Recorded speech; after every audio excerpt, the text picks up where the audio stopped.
Oil has brought about a sense of alienation between people and nature. And this is the point where it is very dangerous.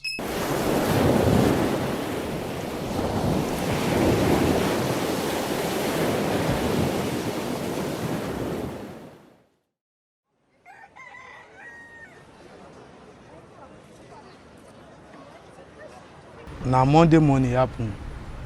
That day, myself I dey go work. Now I see military man to one boy. So they cancel, they put red paint for house. So now the boys they ask them say, after all the road demolish, where people don't pass through, what if they see one scatter for here? Now the man tell am say, no be him order. Say na oga give am order because now the boy come say no. Say they no need all this one. Say what if they want pass through, pass the one we don't first happen to them before. Now the man give the boy slap. When he give am slap, now the boy broke bottle. But then I the boy start fight. Now the bottle self shook the boy. Navy personnel them just dey carry dry bike come, plenty like 15 to 20 of them on top the bike. All of them just come down, try to undo the boy. The boy still hold the 2 bottles for him. And then take bike, they jam the boy. When the boy fall, still he hold the bottle. So one of the personnel, he comot tear gas. He put am for the boy twice. When he put am, the boy started weak. One of them carry the bike, he go back, he reverse to back. As he come back, clamp the boy 2 leg. Unfortunately, that night the boy died.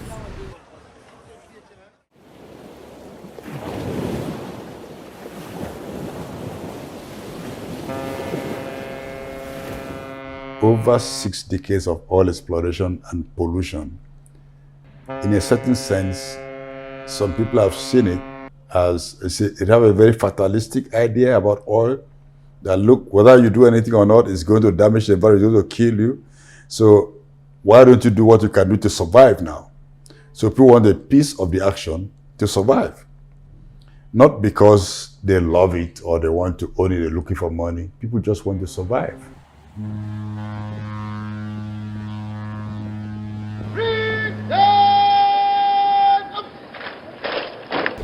They just come early in the morning.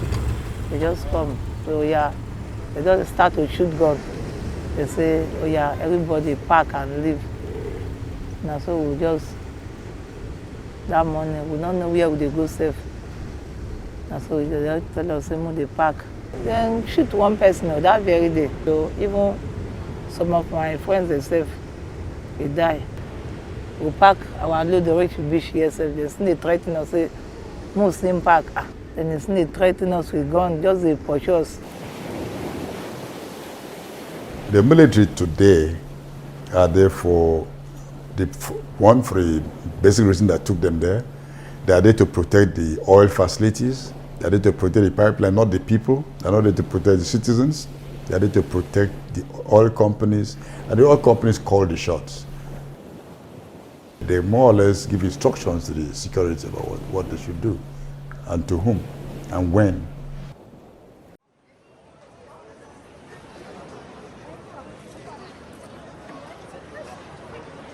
Now for Tarkwa Bay, my father born all of us. So here don't come blessing in village. Here don't master up. So as they scatter, now they carry and go village. So as no house, nowhere to sleep, nowhere to put it. The cold is not good for your body for this kind of place. If they go back and go village, so I say go die. I lose my first way follow me. Where I follow for back direct. You get 2 children. I lose them. Now the same time all of us enter boat for here. And second, I still lose my father again.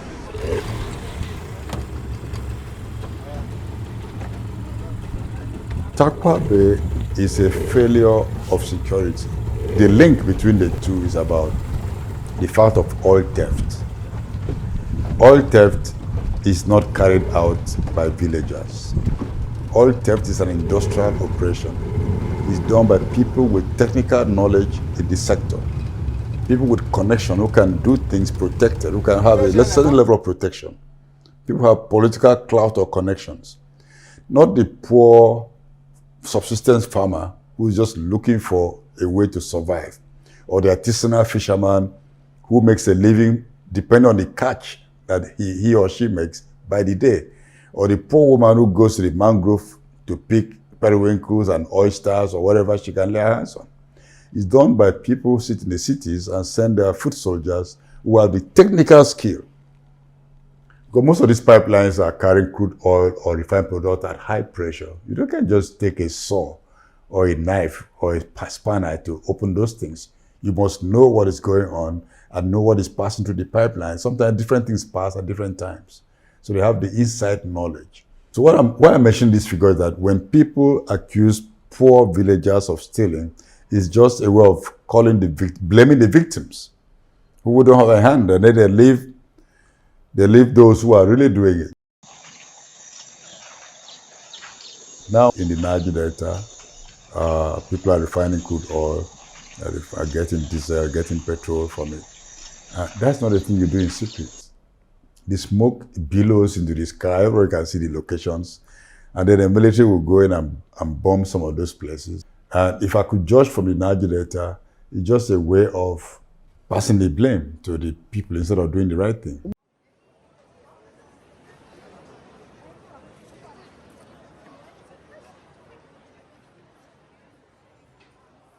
I don't do this fish work. It don't reach 20 years. Now I think they manage with my children for Tarkwa Bay. Tarkwa Bay now the fish. Like the people they buy fish around, they don't go. They don't pack go. So we don't get a customer like that again. So those sheep the way they there, then they pump oil. Sometimes if it be diesel, crude oil, fuel, then they pump and put for the water. So if they don't pump it like this, they pursue the fish there. The fish they don't fear the odor meat and stay for there. So they pursue the fish there. So we know they get anything, we know they kill fish.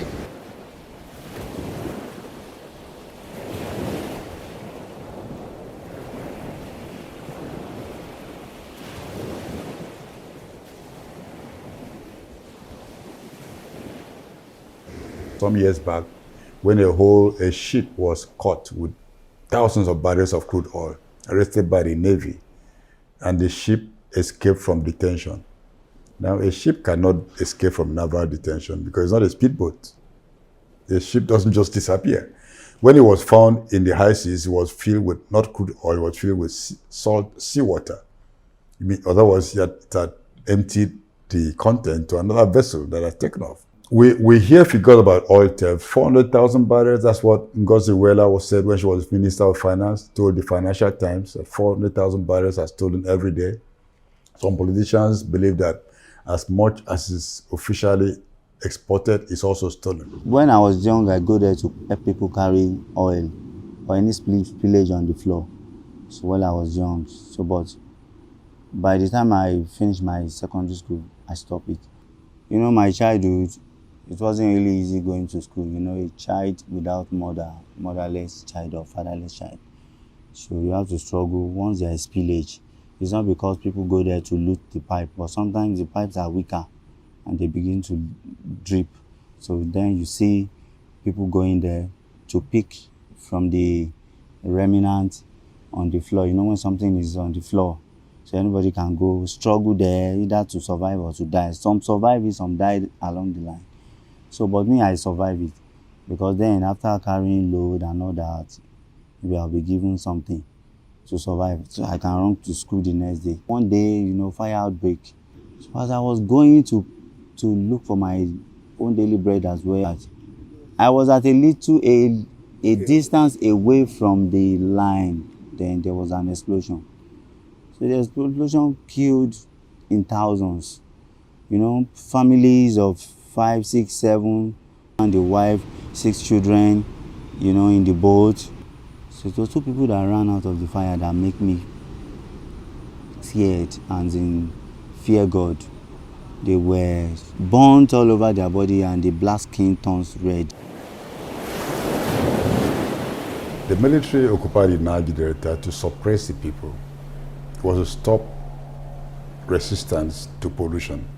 But the Niger Delta people in the late 1980s had begun to organize to to demand for oil spills to be cleaned up. The demand a stoppage to pollution, to impunity, to environmental misbehavior by transnational oil corporations. It led eventually to the Ogoni people writing up the Ogoni Bill of Rights, and then the arrest of Ken Saro-Wiwa. And so when the people rose against the system and eventually declared Shell a persona non grata in Ogoni in 1993, January 1993, the military stepped in full force and occupied Ogoniland, the Joint Task Force. And of course, you know, the 4 chiefs were killed eventually. Then the Ogoni 9, including Kasarawe, were executed in 1995. But on the whole, maybe 2,000 Ogonis lost their lives. Many are refugees till now. Some are living in Benin Republic. Some are in different parts of the world. They're not gone back to Ogoniland. The significance of Oloibiri is that it was the first commercial oil well drilled in 1956, began to produce in commercial quantities in 1958, and now is designated as a museum, which means it's a message to the people that when you are useful, we'll play with you. But once we finish with you, you'll be a relic. And that's what is left as a relic, nothing. The community has nothing to show for the fact that they were the community that produced the first oil well. They were very hopeful when the oil companies came, and that in fact the oil companies labored, they were drilling many holes, they didn't get anything until they bought a goat and they sacrificed to the gods, so to a god or the other. And then the oil came out. That's what he told us. I don't think they thought they had to consult any god to get the oil. It's one of the tricks that exploiters use to pacify their victims. Nigerians love to be forced, to be moved to do what they ought to do forcefully. They will eat, they will drink, they will leave the refuse, nobody dispose, every environment, refuse here, refuse there. So with the military intervention and restructuralization, I see people discipline themselves. I never support the forceful eviction because it really affected me. You know, I lost my studio, I lost most things, I lost my house, I lost my car, I lost everything. Since they came, things have changed. The beach is swept clean, behind is clean, inside the house is clean. Of course, the attitude of lawlessness, people go to club overnight, they do different things that are unlawful. When you have a mangrove ecosystem, and then there's an oil spill that goes to the mangrove. Mangroves breathe, they breathe from the roots. The roots are above the water, standing. In tidal water, the water comes and goes. When the water covers the roots, they kind of hold their breath because they could suffocate just like humans suffocate in water. But when the tide goes down, they breathe through the roots. So now when you have an oil spill, the oil spill covers the skin, the pores, and the trees cannot breathe anymore. So they suffocate and they die. Mangroves are breeding grounds for fish.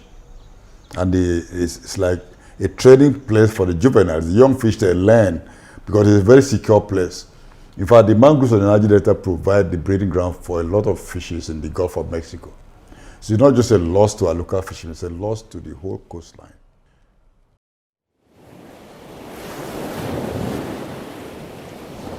The world is where we are today because of the forces of capitalism and endless exploitation and transformation of nature. Even though science have said that, look, this is a finite planet, so there's a limit to which you can exploit it. You cannot continue with the same lifestyle, the same destructive, wasteful lifestyle on the planet that you cannot expand.